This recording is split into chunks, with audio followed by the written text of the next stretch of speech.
Voilà, retour, madame, monsieur, à notre magazine de télévision. Si vous le suivez à partir du continent africain ou encore européen, je vous dis merci de suivre. Et si vous le suivez à partir de YouTube, l'émission est diffusée à partir de Montréal et c'est à ICI Télévision. Et aujourd'hui, madame, monsieur, nous recevons une tête d'affiche de la musique montréalaise. On parle ici évidemment de la musique black. On parle ici du groupe Quality.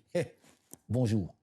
Bonjour et ça fait plaisir de participer à votre émission. Merci, merci, merci infiniment. Moi, quand j'entends quality, je vois qualité. Ben c'est ça, c'est de la qualité. Donc, notre production, c'est ça. C'est pas prétentieux, mon frère. Bon, c'est pas prétentieux, donc quand même, mais on doit soigner ce qu'on doit proposer au grand public. Mais je sais pas, avant de vous laisser continuer là, votre musique, j'ai entendu quelques petits extraits avant qu'on commence l'interview. Ouais. Mais vous mettez le feu, vous. Ben c'est ça. Carrément. Ça c'est dans notre ADN. Donc vous cassez la baraque, quoi. Ben oui, c'est ça. Vous emmenez le soleil. Comme il faut, on amène la chaleur de la Caraïbe. Oui, mais mon cher, d'accord, il y a la chaleur de la Caraïbe, mais le rythme, là, c'est un rythme qui fait gnon-gnon. Quand je dis gnon-gnon, c'est-à-dire, tu vois les jolies dames en train de se déhancher. Ouais, c'est ça, et le rythme même que vous avez là, dites-moi, on dirait qu'il y a un mélange de zouk et du compas. Affirmatif, c'est ça. Parce que notre musique à nous, c'est une musique festive. Oui. Et aussi qui peut aussi toucher l'âme, parce qu'on a plusieurs rythmes chez nous. Toucher l'âme? Ouais. C'est vraiment très important pour vous, l'âme? Mais oui, parce qu'on a plusieurs styles de musique chez nous. Donc, il n'y a pas seulement que le compas. OK. Donc, on Quand a vous un dites mélange. chez vous, où ça? Donc, je parle d'Haïti. D'accord. Mais comme vous venez de faire dans l'introduction, oui.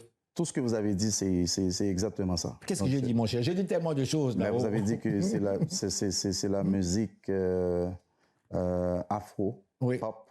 C'est ça, c'est exactement ça. Mais donc, est-ce que vous avez fait des études poussées, vous, par rapport à ça? Vous avez fait certaines analyses, un peu comme, vous me faites penser, je ne sais pas si je me trompe là, vous me faites penser à un intellectuel ou un brillant savant là, qui a fait tellement de la musique, qui a tripoté à gauche, qui s'est dit non, moi je m'installe, un peu ce que Kassav a fait. Hein. Je fais une sauce là, absolument explosive. Je regarde là, je regarde là, je regarde là, et puis bang, et puis je balance ça. Maintenant, quand je regarde vos vidéos, c'est ce que j'ai vu. L'explosion, la fête comme pas possible. Ben, c'est comme vous avez dit au préalable, c'est ça. Parce que l'idée, c'est ça. Donc, je ne vais pas dire que je suis un intellectuel avancé dans la musique, mais quand même, avec mes expériences et aussi mes influences, ça m'a permis quand même de savoir si je vais faire de la musique, donc quand même, je dois proposer quelque chose. Parce que quand même, j'ai été bercé dans une civilisation de la musique caraïbéenne et aussi la musique américaine. Parallèlement, donc ça quand même nous a permis de faire un mélange et aussi de faire sortir à travers nos chansons la couleur de la Caraïbe. Ça n'a pas été difficile parce qu'il me semble que, étant dans le continent américain, lorsque je regarde la force même de la musique américaine, quand je sais que cette musique-là, elle a traversé l'Atlantique, l'Europe n'en parle pas, même l'Afrique. On ne comprenait pas ce qu'il disait, mais on allait répéter les danses qu'il faisait sans même savoir et tout ça. Mais vous, qui êtes sur le continent, ici, qui avez votre musique aussi, votre authenticité, avec un rythme absolument charmant comme pas possible. Et comment est-ce qu'on faisait pour justement, lutter contre la force de la musique pop américaine avec des grosses têtes d'affiche comme les Aretha Franklin, les Michael Jackson, tout ce monde-là, que le monde entier d'ailleurs admirait. Mais vous étiez là quand même. Je sais, mais quand même, on a quand même des chansons qui ont quand même des petites influences américaines. Ah oui, quand même. Quand même oui, hein. Mais cependant, on voulait prioriser, n'est-ce pas, la Caraïbe. Parce que quand on entend notre chanson, que ce soit martiniquais, que ce soit guadeloupéen, que ce soit africain, il peut dire que ça c'est nous. Mais moi, quand j'entends la musique zouk, que j'adore d'ailleurs, ça me donne le sourire. Même si je suis en voiture stressé, même si chez nous un petit peu triste pour n'importe où, là j'y pense, mais dès que j'entends un son de Kassav ou autre, là, ce rythme-là, je dis aïe, aïe, aïe. Il faut vivre ça pour le connaître. Avant de vous présenter à notre public une vidéo, ma question, qui êtes-vous? Moi, je suis Alain Jean-Louis, chanteur du groupe Quality, compositeur, arrangeur et aussi producteur. Donc, j'ai commencé à faire de la musique dès l'âge de 8 ans. À Montréal? Non, en Haïti. Moi, je suis né en Haïti. OK, oui. Je suis né en Haïti. À Port-au-Prince même? Oui, à Port-au-Prince. Donc, vous êtes un gars devant la capitale? Ben, bien sûr. Mais ça n'empêche pas que j'ai été toujours dans les villes de province pour aller en vacances avec ma famille. Oui, oui. Donc, ça m'a permis aussi quand même de connecter avec mes sources pour voir comment ça fonctionne dans les campagnes et aussi dans la ville. Comme ça nous a permis quand même d'être authentiques. Ouais. Vous savez, j'ouvre vite ma parenthèse, je vais disons fermer parce que là, avec YouTube, là, on est curieux. Hein? Ça nous permet de voyager sans nécessairement payer un billet. Et moi, j'ai ce plaisir-là de temps en temps. Je sors de Montréal, je regarde Haïti. Tiens, je découvre des images. Je dis, merde, mais c'est pas possible. Putain, mais c'est beau. De ces endroits que je n'ai jamais vus à la télévision. Mais des endroits, mais c'est superbe, des places extraordinaires, des endroits où les gens peuvent aller passer des vacances et tout ça. Des belles places. Alors là, je m'arrête ma question.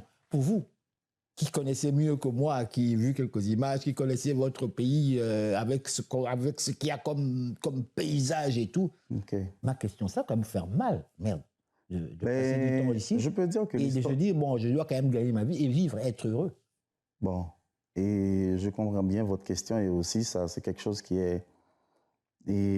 m'a beaucoup touché aussi, parce que je connais bien mon pays. Exactement. Mais quand même, on vend des images du pays qui n'est pas résumé à ce qu'on parle directement d'Haïti. Parce que Haïti, ça ne résume pas avec les gangs. Vous comprenez? Donc, ça ne résume pas avec? Avec les gangs, donc les bandits. Oui. Les bandits que l'on voit maintenant, là. Oui, parce que quand même, il y a des coins qu'ils ne savent même pas ce qui se passe. Donc, ça veut dire qu'on résume Haïti à Port-au-Prince. Donc, c'était quand même une parenthèse pour donc, vous parler d'Haïti. Donc, ce que vous dites là, c'est que finalement, l'actualité internationale est finalement concentrée sur cette zone-là de Port-au-Prince où il y a une guerre entre les gangs et, en fait, comment dirais-je, le reste du fameux gouvernement. Et pour le reste du monde, on a l'impression que ce sont ces gangs-là qui dirigent le pays. Et que le gouvernement n'existe pratiquement pas. Mais c'est ça ce que vous voyez à la télé. Comme moi, je me pose la question, l'autre question que je me pose, puisque ce n'était pas question que je parle de ça, mais comme vous êtes là, mon frère, j'en profite. Mais écoute, et ma question était justement, d'accord, on parle des gangs, peut-être qu'on a la mauvaise information, que c'est peut-être pas les gangs qui dirigent, mais moi, ma question, qui sont derrière les gangs? Qui sont les maîtres des gangs? Bon, ça c'est une très bonne question. On nous a présenté des photos sur Facebook, des images des personnes qui sont les véritables maîtres d'Haïti. Vous en avez entendu parler. Des images qu'on a présentées, plusieurs hommes. Et la plupart sont blancs. La plupart sont libanais, syriens et autres. Et je vous le dis, on a dit, voici les maîtres d'Haïti. Alors maintenant, moi, je vous pose à vous. D'abord, est-ce que c'était faux tout ça? Est-ce qu'on invente des histoires? Ben, moi, je ne vais pas me prononcer comme tout le monde. Vous comprenez? Mais quand même, je comprends bien le problème et la réalité. Et aussi tout ce qui est derrière ce qui se passe en Haïti. Donc, c'est quelque chose qui est non seulement voulu. Donc, c'est voulu. C'est voulu. Donc, c'est voulu. Donc, le peuple, c'est le comment dirais-je, c'est le premier victime. Oui. Mais ça a toujours été ça. Et le peuple, c'est le premier victime. Donc, ça veut dire que c'est du monde qui dirige la politique et aussi la bourgeoisie. Donc, c'est eux autres qui organisent tout ça, quoi. Qui organisent, et comment dirais-je, des choses au détriment du peuple haïtien. Et c'est ça qui nous a donné comme le dérive qui arrive aujourd'hui, le phénomène banditisme, mais aussi des jeunes qui sont devenus dépravés. Donc, c'est des choses que... Bien qu'on est venu ici spécialement pour parler de l'album, mais quand même, on peut toujours faire une parenthèse pour parler d'Haïti. C'est vous qui faites la parenthèse, c'est pas moi. Hein? Oui, je sais. Mais moi, je me recevais comme un artiste. Mais quand vous parlez de ça, je sais quand même, je suis un passionné, j'adore Haïti. Oui, mais ça se voit. Donc, je dis merci aussi à vous et aussi à tous qui aiment Haïti. Mais quand même, pour parler d'Haïti, il faut aller sur place pour vérifier exactement c'est qui est à la base de ce problème. Donc, quand même, on a une chanson qui a traduit, comment dirais-je, ces peines et ces douleurs et du peuple haïtien, mais quand même, on n'écoute pas. Ça, on n'écoute pas. On n'écoute pas le bon et les vrais messages qui peuvent changer. Donc, moi, ce que je souhaite à le peuple haïtien, c'est quand même de se soulever contre ces oppresseurs donc, qui leur traînent dans une situation, comment dirais-je, très précaire. D'accord. Mais vous savez, eux peuvent vous répondre, vous savez, monsieur, vous mangez à votre faim. Hein. Vous êtes assis confortablement au Canada là-bas, avec du poulet, comme vous voulez. Nous, ici, on a des problèmes. Et en plus, c'est nous les victimes.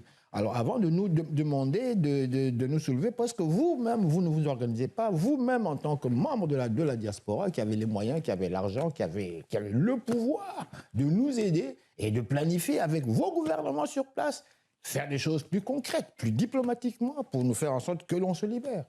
Moi, en tant qu'étranger d'Haïti, observateur, c'est ce que je me dirais. Et ça, c'est une blague chez nous. Les gens disaient, on dit, quelle est la différence? Ça, c'est une blague. Hein? C'est une blague, ne la gardez pas. C'est une blague qu'on faisait à l'université à l'époque, à l'UQAM.